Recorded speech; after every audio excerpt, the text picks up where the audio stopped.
തറയിൽ ചവിട്ടി ഒരു ശബ്ദം വെച്ചിട്ടും ഉത്തരം പറയാതെ ദേഷ്യപ്പെട്ടങ്ങ് പോയി. അപ്പോഴാണ് ഒരൊറ്റയാൻ ചിഹ്നം വിളിച്ച് തുമ്പിക്കൈ ഉയർത്തി ബഹളം വെച്ച് വരികയാണ്. അതിൻ്റെ മുമ്പിൽ ചെന്നിട്ട് നമ്മുടെ സിംഹക്കുട്ടൻ ചോദിക്കുകയാണ്, ആരാണ് കാട്ടിലെ രാജാവ്? ആന എന്ത് ചെയ്യുന്നത്? മതം പൊട്ടി നിൽക്കുന്ന ഒറ്റയാനയാ. ആന ഇവനെ തുമ്പിക്കയിൽ ഒറ്റ ഏറ് വെച്ചു.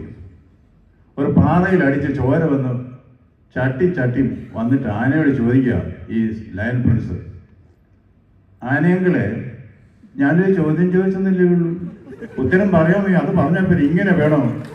അതാണ് ആർട്ടിക്കിൾ 370. ആർട്ടിക്കിൾ 370 അതാണ്. ഒരു ചോദ്യം ചോദിച്ചല്ലേ ഉള്ളൂ. India has arrived. അത് നമ്മൾ മനസ്സിലാക്കി. India is great. We asserted India is great.